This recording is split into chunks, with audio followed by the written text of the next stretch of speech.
What's going on, guys? It's the Stormcooper one, and we're going to carry on. If you watched the previous video, you'll notice that we are doing the left section, this kind of dead end area, but just for some items and goodies and stuff like that. So let's travel this way and see what we can get. There's some stuff you can just roll through here. I would recommend doing it because it opens up this this walkway, and then there's an item at the end just here. It's a couple of green blossoms. If you're wondering what green blossoms do, they're great for stamina and they help you regenerate it faster. It's only a temporary buff, but it's great for when it does work, especially when you're in a boss battle.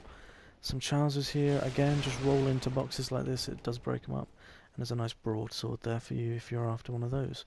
Right, moving on. And we come down these stairs here. Right. Again, with these areas, you kind of want to take your time, you kind of want to look around. That guy's dead. Now, a great way to test if certain chests are like monsters, like I showed you in the previous video, is just to attack it. If it doesn't, get hurt, then you know it's fine. And there's a nice silver eagle kite shield, I believe, in there. Let's get rid of him as well. And then, basically, we can just head over to the bottom levels and get them sorted. Right. Once these guys are dead, you can just get the rest of the goodies that are in here, and then you can move on. Okay, that's the dog dead. Okay.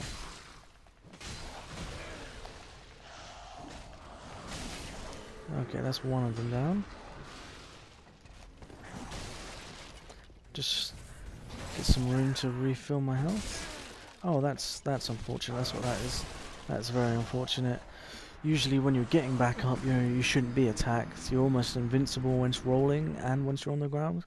But for some reason the game decided to let me get attacked whilst I was on the ground, which is a bit weird. But hey, it happens, and hey, if there's one thing you need to get used to with Dark Souls, it's dying. But as you can see, it's a good job we set up this checkpoint here before, because now it's only going to take me a quick moment to run back to that point. As you can see, you literally just drop down from that checkpoint, drop down the stairs, and then we're pretty much back where we were before. So these are all kind of like the shortcutty ways, especially if you're trying to rush to these areas, because they can certainly take their time. The only issue with it is that the ones from before, they will regen, and that is quite awkward when you're trying to get through an area and you're having to go through the same guides over and over again. It gets a bit tedious, I know, but you will get through it eventually. So that's the great thing to remember. The items don't drop again. One other good thing to remember is once you've got your items, once you pick them up, they're in your inventory, and even though you died, they are not going to go anywhere. They are in your inventory and they are yours. So that's one thing you don't have to worry about. Let's get rid of this dog straight away this time. Fucking such awkward hits with a dog as well. Right, that's the dog dead. Let's get these guys taken out. Somebody's throwing lava at me from up there. Where are they throwing at me from? I think it's from up there somewhere. Thing is, with stuff like that, it's going to stun you and then you're just open to any attack that comes towards you, which is really irritating. But not to worry, we'll go back again for the third time, which is more than I would like to, but hey, it's a part of the game. Unfortunately, I don't think I picked up them souls in time, so I have lost them, but that's my own issue, that's my own problem. You guys won't have to worry about this. Again, you guys don't need to follow me, completely, but I would say go these routes, in my personal opinion, so you can get as much stuff as possible, so at least when you go to like the second boss, which we're approaching, even though he'll be a dream for me and really easy, he is going to be quite difficult for you and not really worth all the hassle. So I'm just trying to get around this guy, and I hate when it syncs up really badly like that. See what I mean? That's all my health gone pretty much. It's really fucking annoying. There we go. It's just getting him on the right swing. And there we go. These guys won't be doing anywhere near as much damage to you. I think it's because I'm on my third journey. almost the stats on those go up, so they would be doing like third journey stats, third journey, you know, kind of damage, where you won't have to deal with that.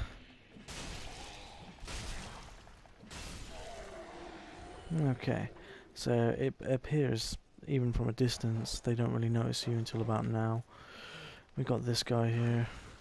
We got this guy here. I'm just wait. Somebody is definitely throwing. There they are. Right. So I'm gonna stay clear of that section. I'm gonna stay under that person, and I'm gonna backstab this guy whilst the other guy is still distracted. And then let's get rid of him. Right. Let's refill my health and then get rid of this guy. Quick backstab on him. Really susceptible to backstabs, these guys, because they're slow. They're really slow. The only issue with them is as you've seen before, is that when they get you, they really get you. Right, so that's another Estus shard there. Really handy piece that I just picked up off that table. You just roll through these barrels here as well. So an item here. The Ring of the Evil Eye, which I will show you what it does in a second. Oh, that's annoying. Come on. Oh, come on. Awkward little dog. Right. So we got a cell key here, that's awesome. We can go back and we can unlock a cell. That's definitely something we were going to need to do. Right, so that guy's throwing stuff at me. I'm just going to show you what the Ring of Evil Eye does quick. So here it is, and it just absorbs HP from each defeated foe. So yes, that's what that does. Right, so let's go back. And what we want to do is, this is your like little toolbar spot. So I'm going to replace the blossoms with some firebombs, because I will definitely use them right now against this guy, because he's really fucking annoying me. So, and there he is, he's up there. Use your shield to block it, and then just throw away. Should only take a couple, maybe 3. Yeah, he took 3, but he's dead now, so it's not too bad. And refill my health. And we got that big dude there that we're gonna have to take out soon. And we will. He's not a boss, he's just a big guy to kill. He's not too bad, so I wouldn't worry too much about him. There is another item here, by the way. That's another Titan shard. And then we can head back up. And there we go.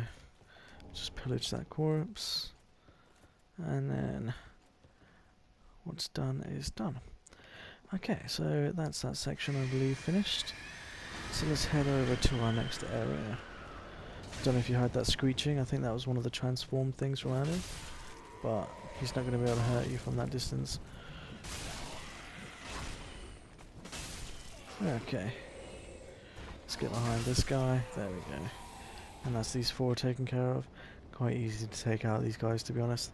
Now right here you're going to have a couple that are just going to come off from the ledges here. Thing is, if you run into that area just to my right without checking, you're going to get hurt, because they're going to come up from behind you and they're going to do a lot of damage. And the thing is, you've got to keep on your toes, especially in this area. Right, the good thing about this particular area is that even though this guy is big and he's scary, he is slow. Oh, he's slow. He's so slow. And I love that, because that means he's susceptible to a decent amount of damage. It's unfortunate, because he's really good fucking attacks, which he usually isn't that good at.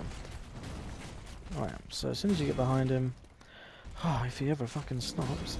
It really annoys me with some of these guys, because it's almost like they act like they've got so much more stamina than they actually have. But it's just the way the game is sometimes. And if your stamina is low like mine is, just back up a bit, let your green bar go back up, and then choose the right moment to punish him, and then punish him. And mine will be now. Oh. There we go. Again, you guys are probably going to have faster, swifter weapons. I'm using this big meat cleaver. I'm literally just testing it out for this game, so I'm not going to be doing great with it. I'm going to get attacked a lot and I'm going to die a lot probably, just to get used to it, but to be honest, it's so cool looking, it's so big. I do like using it, so you might see me die a lot from it, but I wouldn't worry too much. Right, so right there you just saw me pick up the rapier, which is like this kind of fast sword. It's very handy. It's very good. Right, so that's that little section done. Up here to the left, just want to take that guy out straight away. He's really irritating, and he can hit you with come up behind you. It's very irritating. Right. So there is an item up here, and then you want to do a little run and jump, and I missed it. That's unfortunate. Thought it was a lot closer than I did, but it's not the end of the world. Just have a quick little run up again. Just refill my health. And okay, there we go. Lovely. And that's the Ring of Sacrifice. Ring of Sacrifices are so good. Basically, when you die, your souls get lost, but when you're wearing a Ring of Sacrifice, when you die, your souls are kept where, you know, they're supposed to be, with you. And you can still use them to level up and what have you, but you won't lose your souls. The only issue with this is, it'll only work once. As soon as you die, that's the ring broken. So I would strongly suggest only wearing the ring when you need to. For instance, when you've got like 400,000, 500,000 souls, you don't want to lose them, you put on the ring just to be safe, and then at least you know you're covered. Now, as you can see the route that I've just taken, look, there's a lift. This is definitely something you want to use, because this opens up this shortcut area that I pointed out either earlier in this video or in the last video. Now that this area is opened, you can quickly just get rid of this guy. He's no trouble at all, really. And just grab this little soul thing here. And if you're wondering where you are, that's where the first checkpoint was at, like the beginning of the last video, just up there. So just up here, and then now you've got the shortcut to use when you need to. Just take a little walk around here, grab these throwing knives, and then step down, go back down in the lift. The difference is now is that you've opened up that door, so you don't have to worry about that in the past. Right, so I'm going to end the video here, and then we're going to carry on from this spot.